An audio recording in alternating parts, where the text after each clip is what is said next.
Oh, all right. Yeah. One law. Jonty will not be pleased.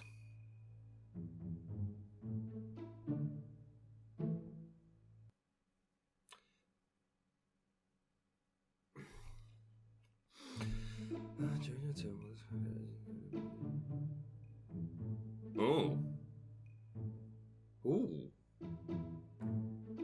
Ooh. Why?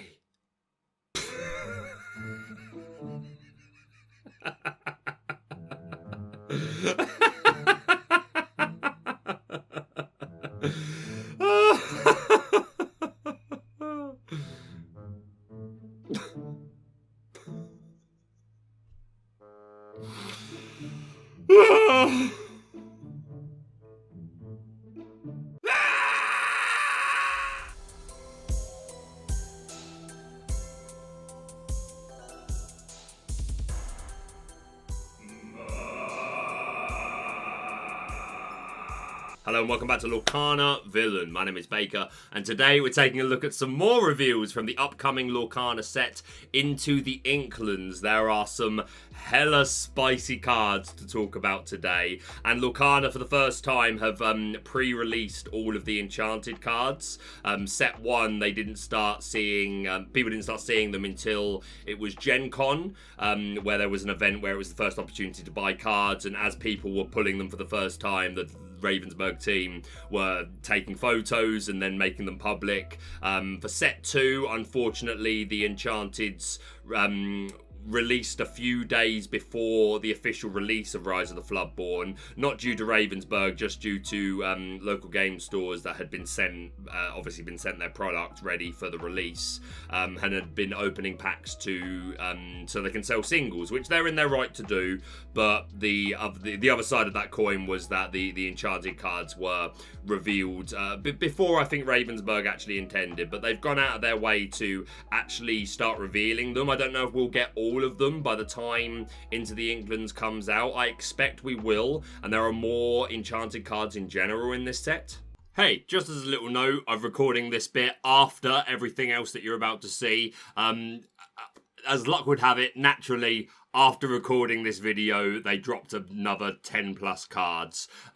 So we'll talk about them next time. Some of them have some synergy with locations. There's one that has synergy with Jafar. If I don't talk about it, assume it was because it hadn't come out yet at time of recording this, but we'll get to them. Oh, and there's one more note. If there's anything from Chapter 1 or Rise of the Floodborn that you're thinking, oh, I feel like that's probably going to get a little bit better going into the Inklands format, then check out Cardmarket for all your trading card game needs. We will take a quick look through all of the Enchanteds that are revealed at time of recording. A couple of them are new cards that we're going to discuss in detail today, but we'll just take a look through these arts. I'm loving this style for the artwork for these Enchanteds. The first one that was revealed to us was the Peter Pan coming up, and yeah, I was hopeful when I saw this that they would all get this art style, and so far that does seem to be the pattern. But yeah, this Peter Pan is beautiful. We've got this Morph coming up, which I absolutely think will be a chase card. I think Morph is going to be relevant for a long time. Not one that I expected to get enchanted, but still good to see it. We've got the Mickey Mouse Trumpeteer, which I definitely called. First time I looked at this, I was like, this has to be an enchanted, 100%. It's Mickey, and it's such a unique thing, but yeah, the art style for Mickey, absolutely gorgeous. This Maleficent, absolutely stunning. I made a tweet the other day where I said all the Enchanteds that we've had so far, the first chapter and Rise of Floodborn, they're all beautiful. I really love them all. I've only pulled one myself, and it was the Snow White from Rise of the Floodborn. I was hyped. Putting an Enchanted is always going to be great, but there's not been any yet that I've been like, yes, that is mine. That is a chase card for me. Like, I would have really liked the Purple Dragon.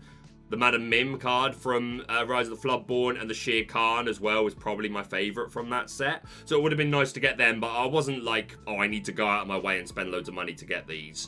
But there are 4 in this set revealed already that are absolute musts for me, and this is one of them. Just look at this beautiful Maleficent. We've got Kida, which is one that I think pretty much the entire community called that we would get. Not one that's a chase card for me, but still beautiful. And hey, I would be hyped to pull her 100%. We've got Captain Hook, Master Swordsman, where the art sort of, well, it lines up perfectly with the Peter Pan, but I feel like it can't be happening. I feel like they need to be different points in time, because if Captain Hook and Peter Pan were there like that, I don't feel like he would just be looking forward at the camera and looking menacingly. He would be looking at Peter Pan.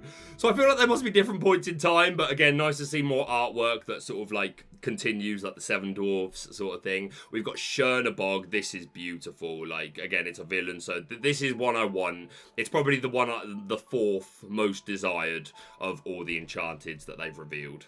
Third would be the Maleficent. Second is this Ursula.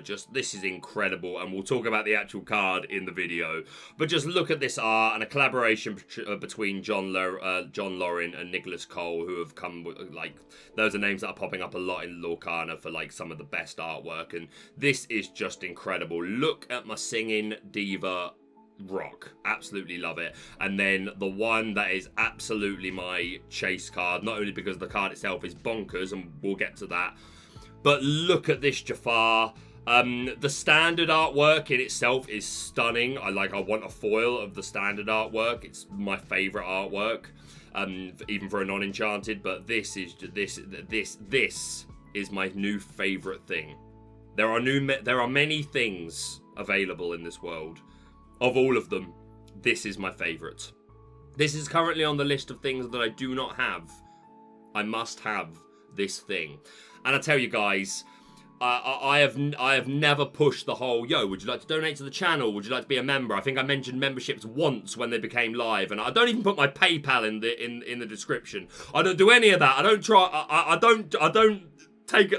try and push it too far, but I promise you, if I don't have one of these by the end of chapter 3, then I will be taking advantage. I'll be starting the Lorcana Villain Jafar Enchanted Fund, because your boy absolutely needs it. But yeah, beautiful to see all the, great to see the Enchanteds revealed officially. There's still some more to come. And yeah, 4 there already that are chase cards for me, and 2 at least that I will go out of my way to obtain. The Jafar and the Ursula, but again, they're going to be pricey. It's probably going to be out of my price range, so I need to pull one. I need those good vibes, guys. Get me my Enchanted Jafar and Ursula, or one or the other, but Jafar, I need it. Anyway, let's move along and start talking about some cards. There's a lot to talk about for this. Normally for my card reviews, it's very off the cuff. I take a quick look at the cards, I save them to my computer, and then when I come and I sit down to record my reactions, and I just, basically everything I'm saying is just off the cuff, and I'll have Dreamborn open or something like that, so I can occasionally check, oh, who are our other princes, who are other whatever it might be, to just fact check. But I've spent some time actually doing a bit more research into most of these, because some of these are kind of nutty. So let's talk about the card that is absolutely going to be meta defining and one of the strongest cards that we have seen, and this will have a place in the new meta.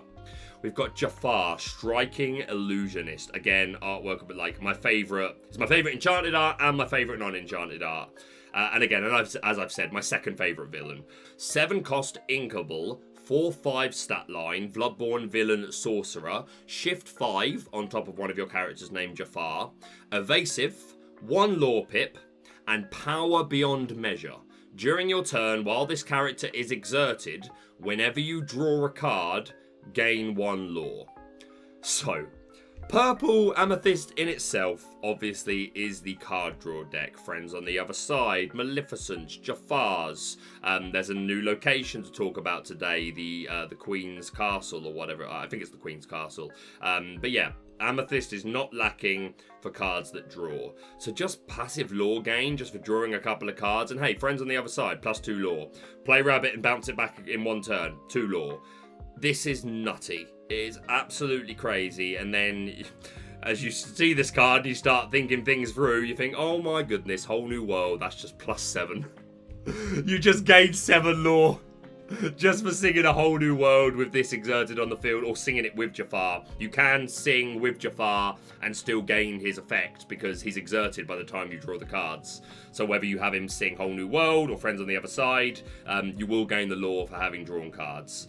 And yeah, Whole New World with this just seems kind of nutty. There's already a lot of, I've already seen some mock-up decks for how you would play this, and some early game strategies. I've got a few slides to show you to go over ways that I think that this could go. So, we assume that you're playing Amethyst and Steel. So, let's say that you are on the play going first. So, you've got 7 cards in your hand. So, the first thing you're going to do is you're going to put something in your inkwell, and you're going to exert it to play down 1-drop Captain Hook. They do whatever. Then turn 2, you're going to draw a card. You're going to put another ink into your inkwell, and you're going to pay 2 to put down Jafar, Royal Vizier. They do whatever. I know that this can be interrupted. We'll get to that. Let's assume that everything goes according to plan. So turn 3, we're going to draw another card. We're going to ink something. And then we're going to play 3 to shift into our Thinking a Happy Thought Captain Hook. You don't want to be exerting Jafar. You don't want to be questing with him and risking him. On this turn, you could also potentially immediately play Sing Friends on the Other Side with that Captain Hook. You would normally only want to do that on the assumption that they can't do anything to your Captain Hook, and he's got the ability where characters with 3 cost or less can't challenge him, so he should be safe a lot of the time. There are a couple of things that can offset him, and we will talk about those, but again, let's continue to pretend that everything is like we don't get interrupted in our curve. But yeah, you could also sing Friends on the Other Side here, which would be then the same board state, except Captain Hook would be exerted, and you would have 1 more card in your hand.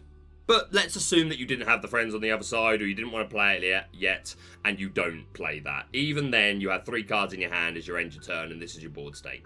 They do whatever. Then going into our turn 4, we're going to draw a card, we're going to ink something, so now we've got 4 ink. And then we could quite reasonably either put down Maleficent or Rabbit, which would then draw us another card, which is why we would then, after doing that, have 3 cards in our hand. Again, that could be 4 cards in our hand if we had sung Friends on the Other Side with Captain Hook. But being able to get down Maleficent or Rabbit on turn 4, I think you should expect that that is reasonable to accomplish a lot of the time. Alternatively, you might want to play down this new Genie card, who we'll talk about in more depth soon, but for the sake of continuing this demonstration, we'll move on. But yes, because he doesn't immediately draw a card the way that Rabbit or Maleficent do, that would leave us with 2 cards in our hand. Again, unless we had sung Friends on the Other Side the previous turn or this turn, then it could be more. The final alternative thing that you might do on your turn 4 is play down Jafar, Keeper of Secrets. The other alternative is Jafar, Wicked Sorcerer. I would prefer the Keeper of Secrets. And the good thing about this is it means that if you do lose your baby Jafar due to anything that can do 2 chip damage, which is quite a lot, Let the Storm Rage On, Teeth and Ambitions, it's quite reasonable to be able to hit 2 with Strength of a Raging Fire, and we're getting more chip damage stuff anyway. So this can be interrupted, and this Jafar could be removed. So you might want to put down this Jafar on 4, because it's far less likely they're going to be able to remove it. Not impossible, it can still be interrupted. We'll get to that, but this is an alternative move you might want to make, and by this point they might have already gotten rid of your baby Jafar, so in that case it would be a need. And again, this is another turn where if we've drawn Friends on the Other Side and it's one of the cards in our hand, we could sing it on this turn if we wanted to.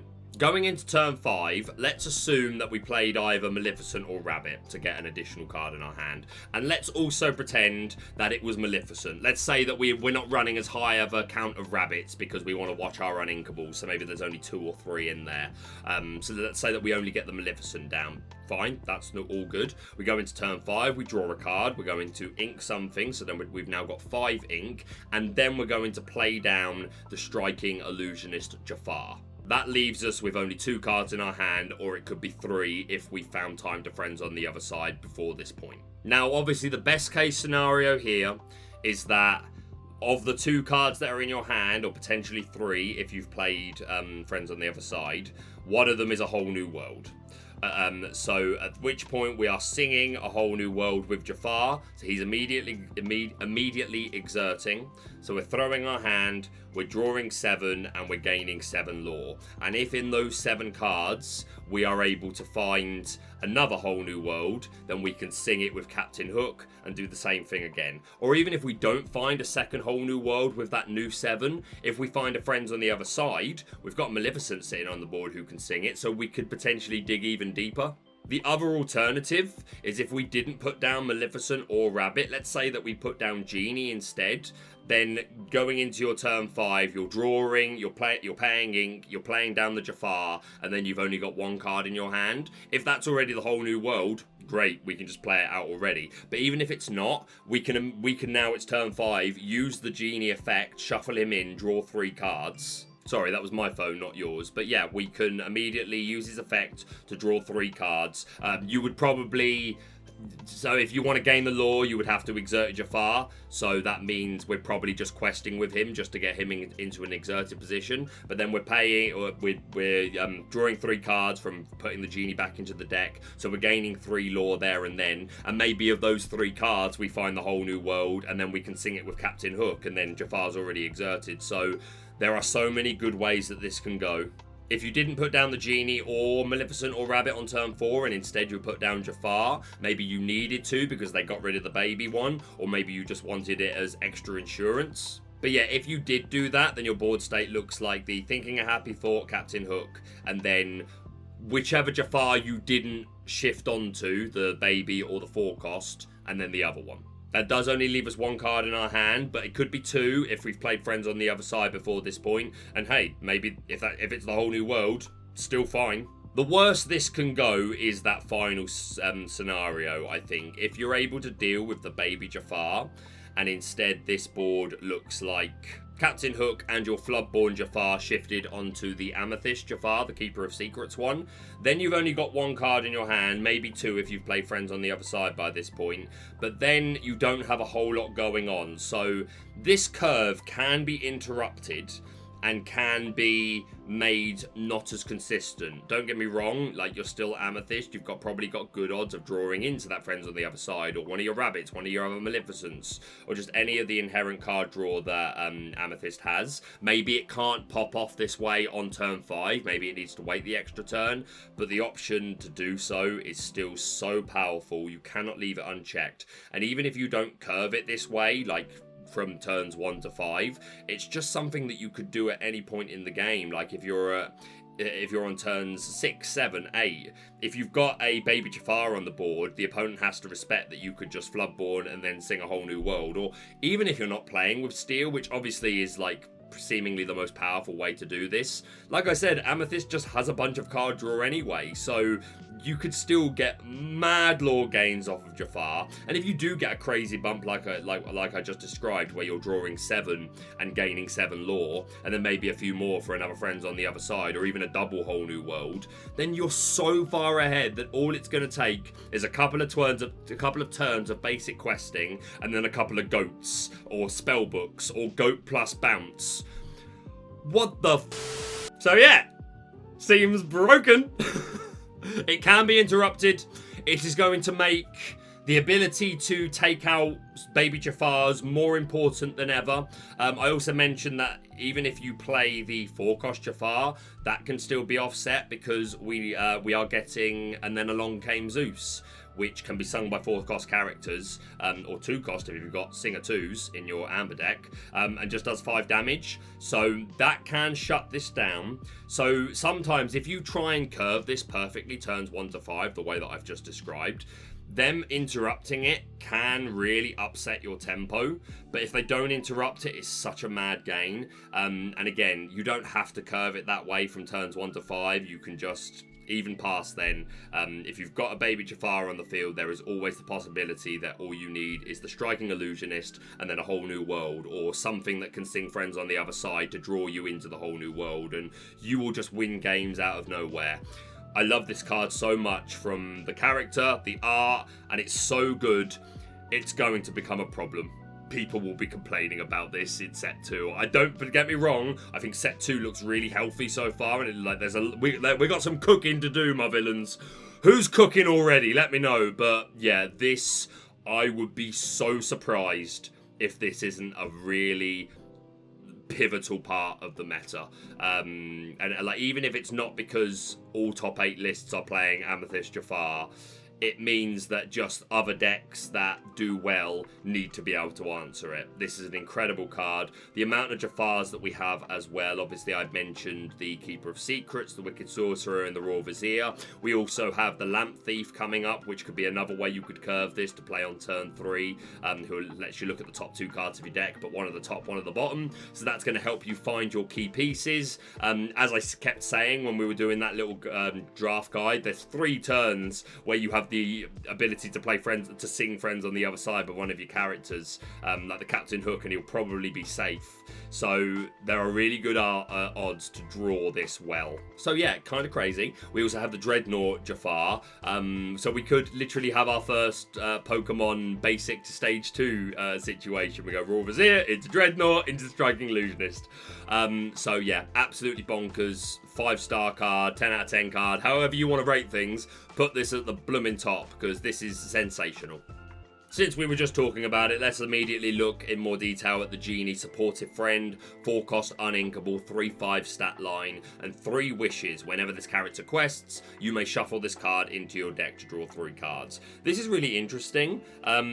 Like I said, I think this has a place in the Jafar deck, because sometimes you need that dig on turn 5 to like find your pieces, and again, just immediate draw 3 just seems good. And the 3/5 stat line, like having 5 means, like, again, it's going to literally take and then along came Zeus to stop you getting this ability off. There's also other things like they could Pinocchio, and then if they've got something that can hit 5, but it's staying out of range of Smash and most of the ping damage cards that you see, so you've got good odds to get this off. There's some talk about whether or not you play this or Rabbit. I think there's an argument for a count of both, because don't get me wrong, Rabbit is guaranteed draw. As soon as you put him down, like, you know you're getting 2 cards off of Rabbit. You're always getting 2 cards off of Rabbit from putting him down and when he leaves the board. Genie isn't assured, even though I've just highlighted I think it's pretty good odds to get it off. But again, sometimes like Rabbit just being able to bounce back and forth from your hand is still just so strong. I don't think Genie necessarily finds a place in standard versions of Ruby Amethyst. I think he has a place in Steel Amethyst with Jafar, and it might be that Ruby Amethyst ends up finding a count of him, because the ability is really strong and it is a sudden rush of new cards. But Rabbit tends to have more longevity, plus it can sit there and quest and be a target for Tremaines and be prepared and stuff. So I do think Rabbit's better, but I think Genie's still good. It's in a different way. It supports Jafar more, I think. But yeah, great card. I will find my way. I can go the distance. I don't care how far. If I can be strong, I know every mile would be worth my while. I would go most anywhere to feel like I belong. Sorry, it's such a good song. I love this art, and look at my man checking out the great Illuminary in the background. Beautiful. So yeah, we got a 1-cost action song. 1 or more can sing it for free. Chosen character of yours gains +2 strength this turn. They may move to a location for free. This is fantastic. This is like, I'm so glad Emerald got this as well. We're starting to see some better locations that we will go over. So we're starting to see more reasons to want to move things there. The math fixing on its own is not bad by any stretch, and especially because you can sing this. But yeah, being able to move to locations for free is really good. In Emerald, we'd already had Deville Mana revealed, and Fang. Fang is the main one that, like, it's a really good card, giving Ward an evasive. But it costs 2 to move there, so it's going to make this more playable. We're also getting Kuzco's Palace, which we'll talk about in more detail, but this is expensive, so if you do want to play this, then this will definitely help you. And just compare when you're depending on what ink you're paired with, there's going to be other locations that this is going to help you move to. There's a couple of locations, of expensive locations in Ruby and Amethyst off the top of my head. And again, as time goes on, we'll get more and more. So yeah, this is a fantastic card. In Emerald, we've already got the Peter Pan and Cubby, who benefit from moving to locations. There's also the new Hyena card, the one that gains 3 strength. And can draw cards from challenges. So yeah, I'll find my way. Really good card. Love to see it. All right, let's start talking about locations. First of all, we've got Kuzco's Palace. Shout out to Breezy. We all thought it was going to be Kuzco-topia, but this does make sense. And hey, there's time for that in the future. You've got to think we'll get it. Sure, it's a little small, but it doesn't have a pool. So we've got a 3-cost Inkable, 3/7 stat line, so 3 to move there, 7 willpower, 1 passive lore gain at the beginning of your turn, and City Walls. Whenever a character is challenged and banished while here, banish the challenging character. So this is an Emerald trait that comes up a lot. It's on Kuzco. It's also on the Cheshire Cats, and I think a new card that we're getting, a new villain. I can't remember her name. But yeah, this is an Emerald trait. It's not the first time we've seen it. And being able to just give it to any of your characters is pretty cool. 3 is so expensive to move here, if I'm being honest. I'm going to say straight away, unfortunately, I'm not a big fan of this. Don't get me wrong, we've got I Will Find My Way that we just mentioned. And if you're, depending on what ink you're playing with, like if you're playing with Ruby, then there's things like Voyage, which can move you there for free. If you're playing with Steel, then there's Map of Treasure Planets. There are ways of reducing this, but I don't think the payoff is good enough, in my opinion, because the effect is benefiting from them taking out your characters. And don't get me wrong, like that's inherently a trait of Emerald. Like, okay, well, if you want to stop my characters questing, then you're going to be taken out in return. But I don't know how I feel about spending these many resources to achieve that. I'd rather just play the Emerald cards that like have that ability written in. It's not one that fills me with confidence. I think Fang is a much better location for Emerald in terms of locations that actually offer abilities, giving Warden evasive and 2 passive lore as well on top of that. Don't get me wrong, Kuzco's Palace survives Maui, which is relevant, but I'm not a big fan. And again, if it's you'd also play Deville Manor to work with characters that don't care about the effect of the location, but just care about they have an effect that cares about it. So like Peter Pan and Cubby. I mean, things like Kuzco's Palace, I've put Flynn Ride and Cruella de Vil on here. Like, nice to put them in there, because then, like with Cruella de Vil, if they challenge and banish, then in a way you're getting at least for board state, you're getting a 2-for-1, because you banish whatever banished Cruella de Vil, and then Cruella de Vil's ability, you can choose another character to return to the hand. And again, Flynn Rider, the fact that they're discarding a card to challenge him, and then they're losing the character. So it can make some of these lower cost characters better. So maybe there is a world in the future where like this is better. At the moment, it's not one of the ones that I'm like itching to try out first format. But again, worth mentioning that like it does make some of your lower cost characters feel like they're getting a lot more value, and maybe there's something to be built around, you know, just all the lower stuff, maybe in Amber with Rockstar Stitch or something.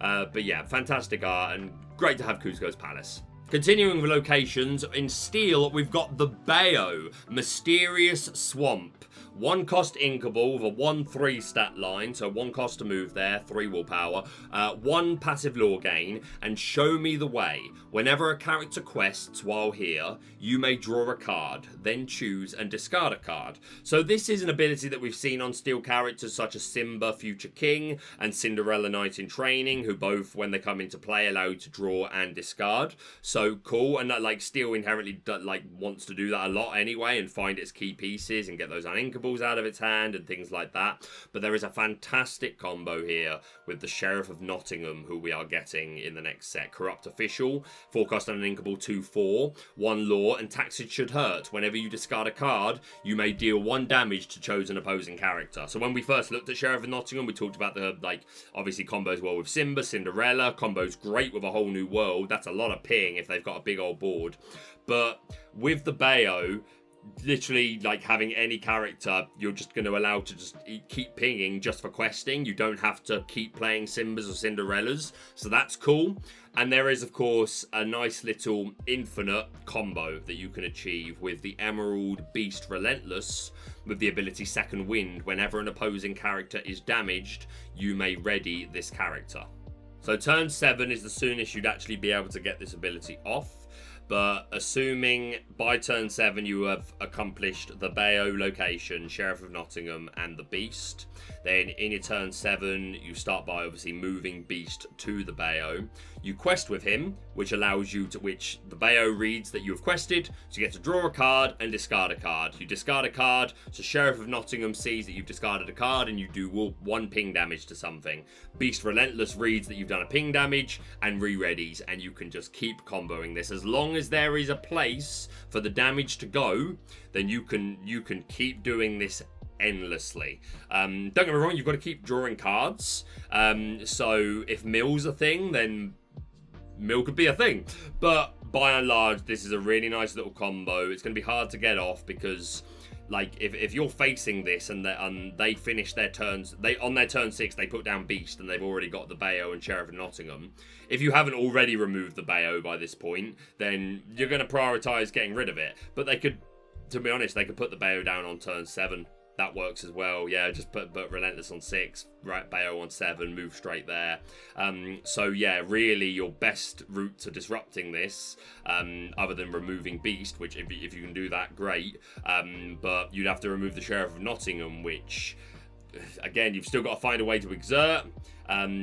It's got 4 willpower as opposed to the Beast, but if they haven't got the answers, then this is going to just ruin fields. Steel also has access to Maui's Place of Exile and Nottingham, just worth mentioning as we talk about the locations in a given ink. But yeah, really interesting card, and even if you're not playing it with this combo, Steel wants to do this anyway. And again, if you're running characters that like being at locations, then even better. So yeah, great card. Next up, I think this is one of the best ones, absolutely, locations that we've had so far. We've got the Queen's Castle, Mirror Chamber. This is my lair, man. 4-cost Ingable with a 1/7 stat line, 2 passive lore gains, and using the mirror. At the start of your turn, for each character you have here, you may draw a card. So the soonest you could ever possibly get this going is turn 5. Because it's the start of your turn, so obviously the soonest you can put down this Queen's Castle is 4. But if you are playing with Emerald, then as long as you have a character to sing it and to move, then you can play I Will Find My Way and immediately move to the Queen's Castle, which means you'll start turn 5 by drawing at least that 1 card if the character is stuck and if the Queen's Castle has stuck. Which it should with 7 willpower, even if they get to turn 5, Maui doesn't deal with it. And alternatively, if you were to put down the Map of Treasure Planet on 3, then on 4 you could play the Queen's Castle for only 3, and the Map of Treasure Planet lets you move characters for 1 less anyway. So that's a couple of ways that you could achieve getting value of this from the beginning of turn 5. Most of the time, I think this is going to be a turn 6 onward thing. I don't think this is your preference to put down turn 4 a lot of the time. In a lot of situations, that's going to be Rabbit, or maybe you're playing the new Genie, or maybe a couple of things, including a Madam Mim, a Snake Bounce, or whatever it might be. But this is such a good card to put down in the mid to late part of the game, when you've got more than 4 ink to play with, and you've got a couple of characters on board, a Maleficent, a Rabbit, a Kuzco, whatever it might be, and you put this down and you're able to also then immediately move a couple of characters there that are readied. Obviously you do this on a turn, like if you're having to fight for tempo in the game, if your opponent's like way out ahead in lore, this might be a little more dangerous. But if it's that mid stage of the game where you're both on less than 10 ink, you've both maybe got 3 or 4 cards in hand with 6 ink, something like that, then it's quite reasonable to just get this down, move a couple of characters there, and then know that you're starting your following turn by drawing a card and then drawing at least 2 other cards from the Queen's Castle. So I think this is really strong. I think this absolutely has a place in Ruby Amethyst. We already have Forbidden Mountain and Sorcerer's Tower. Forbidden Mountain is more your, I want a cheap location that I can play just because I have characters that want to be there. Sorcerer's Tower is more than anything going to be for brooms, but I think other decks could play it just because, again, the extra 1 lore for characters that are there, even if they're not brooms, is great. Cost 2 to move there, so I've got a feeling Sorcerer's Tower may end up being too slow. It may be worth a 1 or 2 of, but Queen's Castle, I think we'll see 2 to 4 counts early days, and it's one of these more expensive ones that Jim Hawkins can bring into play, so that's really cool. I've also put I've got a Dream on the table here, because again, with the two, you want the characters at the Queen's Castle to survive. So if you're running I've Got a Dream, you can quest for them if you want to, and then just re-ready them, which, you know, one is keeping them safe, so they're there to get you extra card draw at the beginning of your turn. And again, I've Got a Dream gives you lore equal to a location's lore, so, and I think 2 is pretty reasonable. And of course, we'll work with Jafar. No, it won't work with Jafar. No, it will not work with Jafar. That's why I put this on the screen, to make it clear, because it goes ready, set, draw at the beginning of your turn. Ready is when everything readies. It's the set part of the beginning of your turn where all these location things would happen.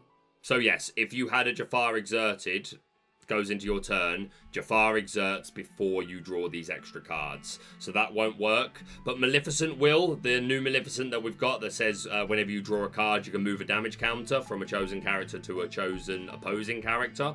That will absolutely work. If you've got Maleficent on board, you start your turn, ready, set in the set part, you draw a card because of Queen's Castle, and Maleficent is going to pop. So yeah, really interesting one. Keen to do some testing with this. Our next location is the RLS Legacy. Love this. More Treasure Planet. Give it to me. Ruby card. 4 cost uninkable. 3/8 stat line. Cost 3 to move there, but 8 willpower. 2 passive lore gains and 2 abilities. We got This Is Our Ship. Characters gain evasive while here. That's pretty cool. Similar to the Fang in Emerald that gives evasive and ward. But hey, Ruby's got enough. Can't complain. And Heave Together now. If you have a character here, you pay 2 less ink to move a character of yours here. So this with Jim Hawkins, playing Jim Hawkins and immediately getting to put this out, and he can move there immediately for free. That's what makes this playable, because then from your turn 6, you're only paying 1 to move characters here and give them evasive to become annoying yourself or deal with opposing evasive. 8 willpower is going to take a little bit to get over. 2 passive lore gain. This is strong. It is another uninkable, which is definitely hurting it, but it's a strong card. In my early builds of next set that I've got, that I'm tinkering with on Dreamborn at the moment, I do have a couple of these that I'm keen to test. Ruby also has Jolly Roger, which you would go with probably more if you're running a lot of pirates, because 2 to move there is expensive. But Rush is strong. But I don't think you'd necessarily play both of these. Definitely not at top counts. Maybe like a 3 or 4 of Jolly Roger and a 1 or 2 of RLS Legacy. But I think inherently they will be featured in different builds of Ruby. And we've also got Agrabah, which is another one that gives us massive lore gains. And again, it's fairly cheap for characters that just want to be at locations. So yeah, really great card. And yeah, we've got Moana that can re-ready characters at the locations. We've talked about I've Got a Dream and Voyage moving characters there for free. And Hey, upcoming in this set, who just moves from location to location, gaining lore, being annoying. I absolutely love the Hey. It's so thematic, considering the coconut. Anyway, RLS Legacy seems like a good card. And the last one to look at, we've got the Pride Lands. We all knew it was coming. Whether or not it was going to be in this set, wasn't sure, but here it is in all its glory. Absolutely stunning. 2 cost uninkable from Amber, 2/7 stat line, and 2 abilities. We Are All Connected. Characters get +2 willpower while here, and Lion Home. If you have a prince or king character here, you pay 1 less ink to play characters. I guarantee you set 3 we see something the same, but for princesses and queens. But yeah, interesting card, and I actually think better than some people are giving credit for. So how soon can we benefit from this? We can actually benefit from turn 2. If on turn 1 if we're playing with Emerald and we play down Flynn Rider, our 1 cost 1/3, who is also a prince. Turn 2, we put down Pride Rock. And then we can sing I Will Find My Way with Flynn Rider, which moves him there immediately. Obviously, we're singing with him, so he can't challenge that turn, so he won't benefit from the plus. Well, he gets it, but it won't mean anything because he won't be able to challenge. But it does mean that he's in there, ending your turn 2 and is sitting there with a 1/5 stat line. Also means that from turn 3, you are paying one less for characters. So that is pretty cool. Also in Emerald, worth mentioning, we're getting Zazu, who, when he's at a character, he gets a +1 lore. So another way to just be more aggro. But besides that, the soonest that we can benefit from the Pride Lands is turn 3. We play our Prince on turn 1, play this on turn 2, and then at turn 3 we're paying the 2 to move there. Which, to be fair, if you put down, let's say we're playing with Steel, because there's Simba, Future King, in Steel, who is a prince. So turn 1 we put down Simba, turn 2 we play Pride Lands, turn 3 we pay 2 ink to move Simba to the Pride Lands. So we've got 1 ink less to play with, but because we have a prince at the Pride Lands, we pay 1 less ink, so we can still also put down a 2-drop there. If we're playing with Steel, there's the new Minnie Mouse, who becomes a 2/3 when she's at a location. And then I've just noted some other, like, interesting princes that we have in Steel. Prince Eric, the Prince, the Bodyguard one, the Bodyguard Hercules. Those are all princes. And, of course, in Amber, in and of itself, we've got Simba, Bodyguard. Also, not a prince, but if we're playing Amber, we could play Grand Duke. And if we're playing a lot of princes, then he's going to fix maths for a lot of them. Also worth mentioning, Amber has access to Quick Patch. So if it does become a meta where locations are being chipped away a bit over the course of a couple of turns, maybe this helps to offset it and allow you to keep Pride Lands. Because if you've got characters in the Pride Lands who are only still alive because of the extra health they've got from willpower they've got from Pride Lands, if Pride Lands gets removed, they're going to immediately be banished because they lose the +1 to +2 to willpower, and the damage counters on them already might be enough to take them out without that plus. But yeah, if we're playing Silver, we've also got John Silver coming up, who gets +1, gets resist 1 and an extra lore for every location, so that's great. Obviously, there's Map of Treasure Planet. There's also Tiana here, who has been making absolute waves in Season 2 format, and I feel like she's still going to have a place in Season 3, and she tends to play with a lot of these Prince Bodyguarders, so you just make them bulkier. Again, she's a princess, she won't benefit from the plus, but again, just being able to make your Bodyguarders big and bulkier to keep your Tiana safe, that seems cool. I put Wrath of the Titans on here just as a reference to what I was just saying, that again, if all your characters are hanging on by this extra health that Pride Land gives them, then one Rise of the Titans from them could ruin your day. But I still feel like this is quite strong. And again, if you're playing Ruby, there's things like Voyage. And of course, Mufasa can also go here and get the Lion Home ability off, and very thematic. Whether or not you would play Pride Lands with Mufasa is a different story, because they generally don't want to play a lot of non-character cards as it is. But maybe there becomes a need if it ends up fixing their maths for whatever the meta ends up, whatever shape it ends up taking, then great. And of course, Amber just in itself has Lantern, Doc, we're getting the new Heart of Atlantis, just ways of like playing our characters cheaper. So I quite like the Pride Land. It's not one of my immediate, like, oh yeah, this is going to be all over Amber. But I feel like as testing goes on, you'll start to see more of this, because I do think this is quite a strong card. But yeah, just thematically, great to see the Pride Lands. Alright, we're done with locations, and I've waffled on a lot, so let's try and pick up the pace a little bit. The next card we're going to look at is Kit Cloudkicker. I actually low-key think this is the strongest cards that we are getting, and isn't getting anywhere near enough hype. 3-cost Inkable, 2/2, Quest for 1, and Sky Surfing. When you play this character, you may return chosen opposing character with 2 strength or less to their player's hand. Look at this slide of all the characters that this offsets. Cinderella, Stop Her Singing, Stop Her Shifting. Rapunzel, if her combo with the Purple Maleficent ends up being something, gets in the way of that. Actually even bounces that Maleficent, although she's not on this slide. Doc, Simba, Ariel, I know you wouldn't always want to, because then that gives them another opportunity to use her come into play effect. But if you really need to stop them singing Whole New World one more turn, or grab your swords, then it still might be game changing. The Queen's only on here because she's a way that you can manipulate this, because you can lower the strength of opposing characters. So you can use this to lower their character with 6 strength down to low enough where kit is going to knock them off the board. The same is true of the new Kida that we're getting. The Prince, the Hercules, not the bodyguard one, but the one that people sometimes use to shift into the Floodborn. The Floodborn Robin Hood, which might see more play because there's a new shift version coming in set 3. Tinkerbell, Captain Hook, we talk about how important that could be to the Jafar line potentially. Puts Tiana back in their hand, just completely breaks this lock for absolutely nothing. Pinocchio, Arthur, Kuzco, Peter Pan Shadow, Cogsworth, Winnie the Pooh before they get the chance to use the ability, Mother Gothel before they get a chance to Rapunzel. Piglet, I think, is low-key so underrated. Sheriff of Nottingham, we've talked about how this could like get insane value.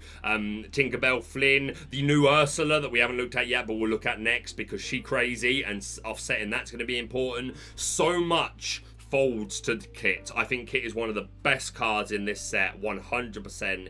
When I'm playing Emerald, I'm playing 3 or 4 of these easily, especially Inkable. Love to see it.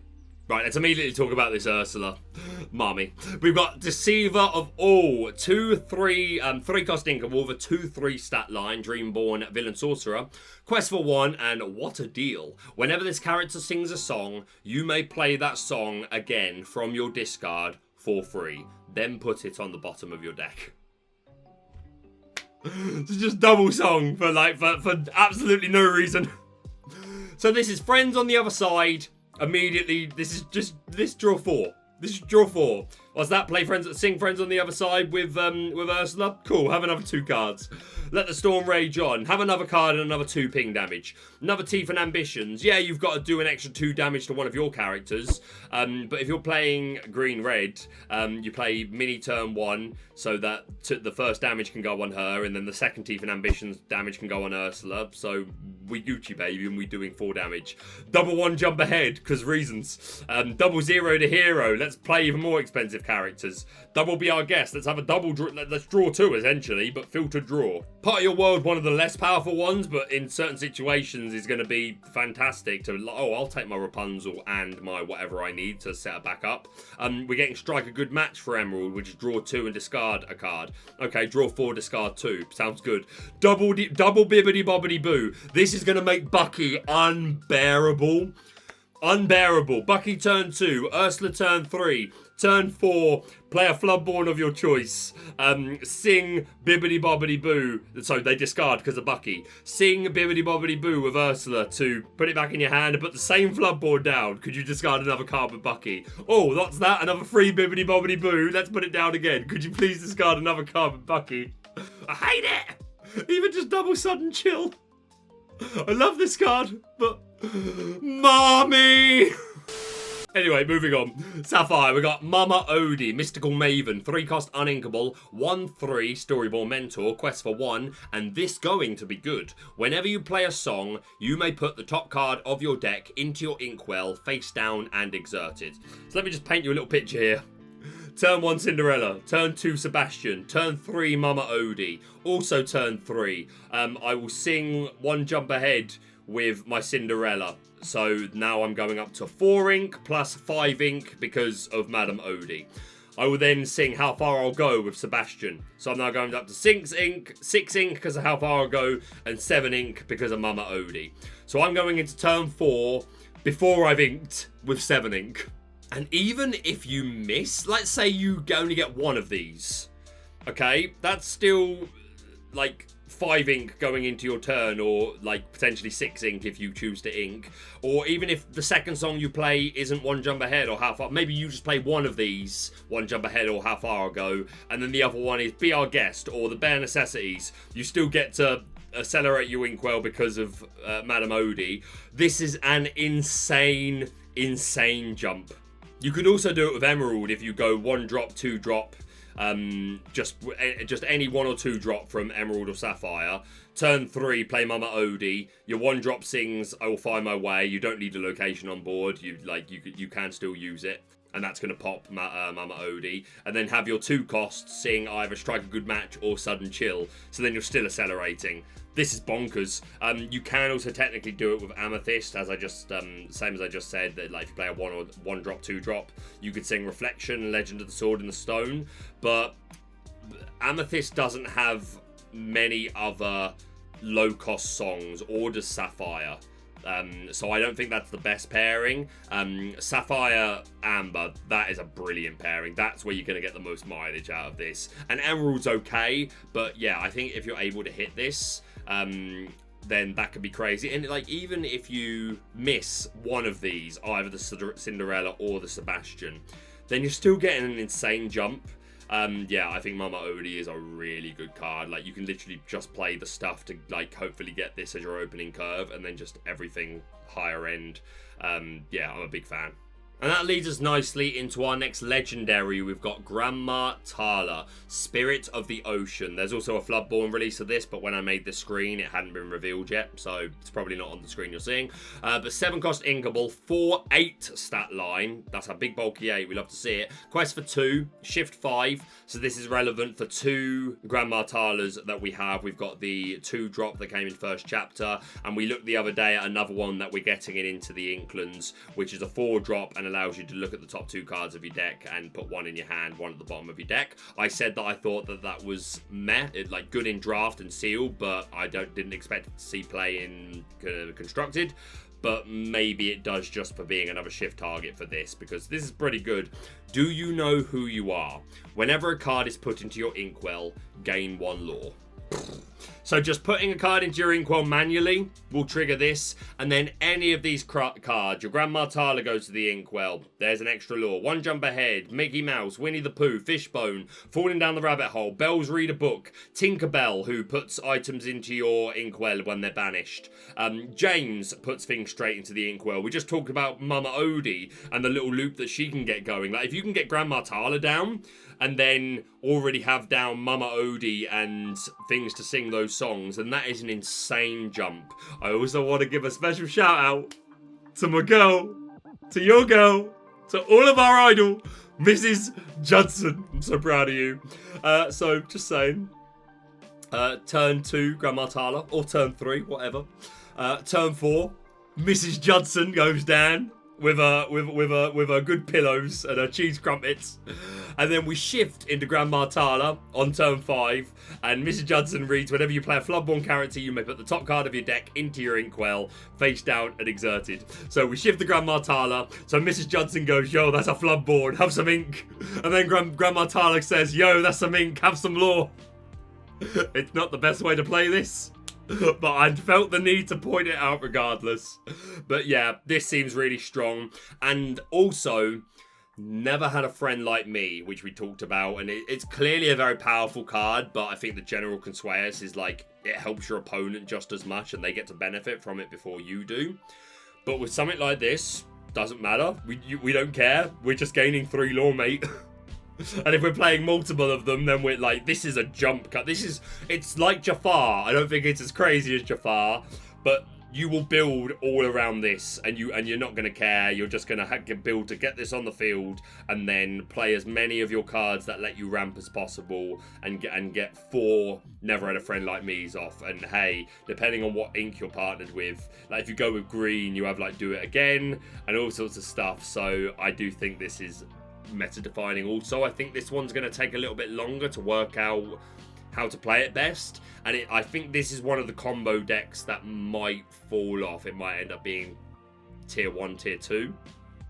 But I still think it has a place. It might just take us a little longer to find the right way of playing it, or maybe it needs to wait for the meta to take a certain shape, because other, like Amethyst, I think is just quicker, but this is really powerful. So yeah, big fan of this. Next up, we've got Alice, Tea Alchemist, 6 cost inkable. I love this art. If you're new to the channel, my tattoo is Alice in Wonderland. It's a very sentimental piece to me.